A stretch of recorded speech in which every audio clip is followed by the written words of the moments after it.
handiko amendikan beti horako zerbait, modu bateko edo bestekoa, izaten dugu, ez? Kantalditik aparte, ez da? Eta, bueno, Tolosakin harreman mota asko ditut, aspalditikan eta bar da, bueno, beti gazteen gandik eta datorren zerbait onartu da. Justu Oria ibaiaren ertzean zaude eta zuk badezu kantu bat aspaldikoa, Oria ibaia izenekoa, ez da? Bai. Ez dakit zer esan nahi du Ibai honek zuretzako?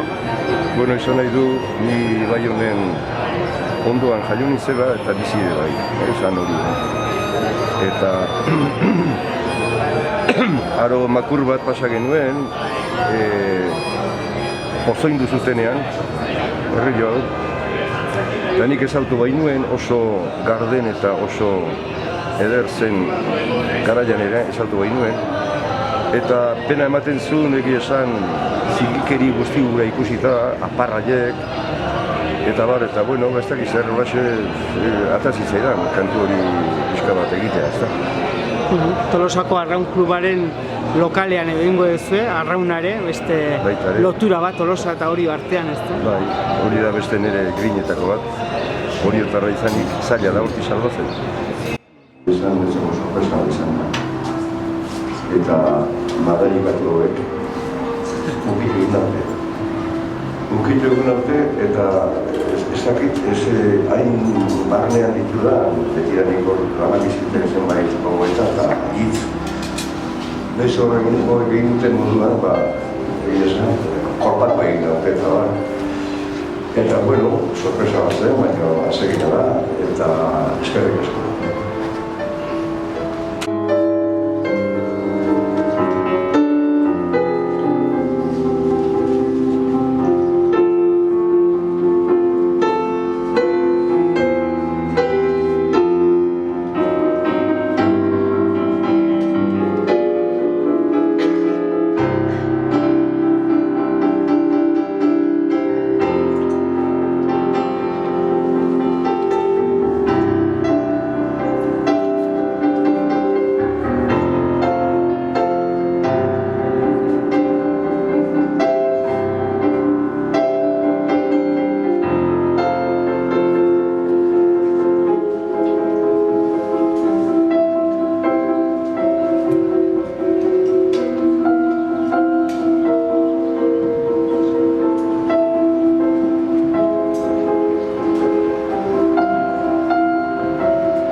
Zenbat gera?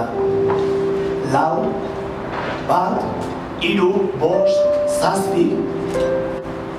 Zer egin dugu? Ezer ez. Zer egiten dugu? Alkar, jo. Zer egingo dugu? Elkarri? Ez. Hori ez. Txorien abestiekin alaitutako eguna gizonen gorrotoakin ondatuko da eguna. Ibiliko gera alkarri kalte eginaz.